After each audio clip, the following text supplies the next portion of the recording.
বক্তব্য রাখবেন নোয়াখালী 5 আসনের গণমানুষের নেতা জামাত ইসলাম কর্তৃক মনোনীত সংসদ সদস্য প্রার্থী জনাব অধ্যক্ষ বেলায়েত হোসেন। জনাব অধ্যক্ষ বেলায়েত হোসেন। নারায়ে তাকবীর, নারায়ে তাকবীর, নারায়ে তাকবীর, আল্লাহ মারকা।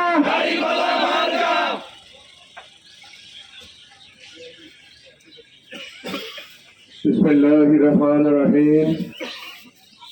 अल्हम्दुलिल्लाहि रब्बिल आलमीन वस्सलातु वस्सलामु अला सय्यिदिल मुरसलीन व अला आलिहि व सहबिहि अजमाइन। इन्नमा यख्शाल्लाहा मिन इबादिहिल उलामा। निसंदेहे उलामाराई জ্ঞানীরাই আল্লাহকে সবচেয়ে বেশি ভয় করে। ইন্না আকরামাকুম ইনদাল্লাহি আতকাকুম। আল্লাহর কাছে ওই ব্যক্তি সবচেয়ে বেশি প্রিয় যে আল্লাহকে সবচেয়ে বেশি ভয় করে।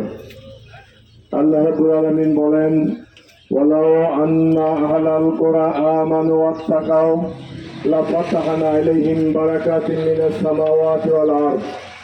কোন জনপদের লোক যদি ঈমান গ্রহণ করে, জীবনের সকল ক্ষেত্রে আল্লাহকে ভয় করে চলে, ওই জাতির সমৃদ্ধি, মুক্তি, নিরাপত্তার জন্য আল্লাহ রাব্বুল আলামিন মাটির নিচে গচ্ছিত সম্পূর্ণ সম্পদ রাজি মানবতার কল্যাণে আল্লাহ বের করে দিবেন এবং আকাশ থেকে অনবরত রহমত বর্ষণ করবেন।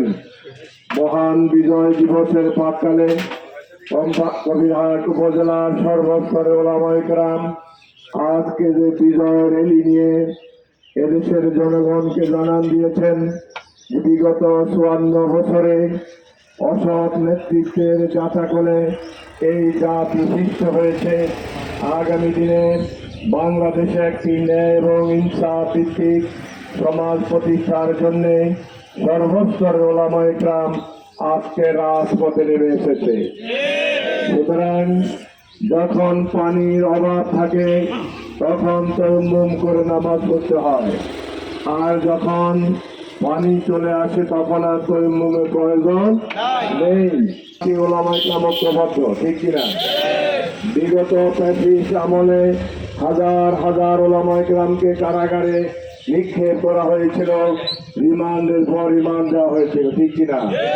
হাজার হাজার আলেম ওলামাকে শাপলা চত্বরে গুলি করে হত্যা করে বলা হয়েছিল আলেম ওলামারা রং দেখে শুয়ে আছে, ঠিক কিনা? এই যে অবহেলা, বঞ্চনা আলেম সমাজের প্রতি, সেজন্য আজকে টেকনাফ থেকে তেতুলিয়া, রূপসা থেকে পাথুরিয়া, সিলেট থেকে সুন্দরবন সমস্ত ওলামায়ে কেরাম আজকে ঐক্যবদ্ধ হয়েছেন। আজকে সবার নির্বাচনী ভোটের বাক্স একটি।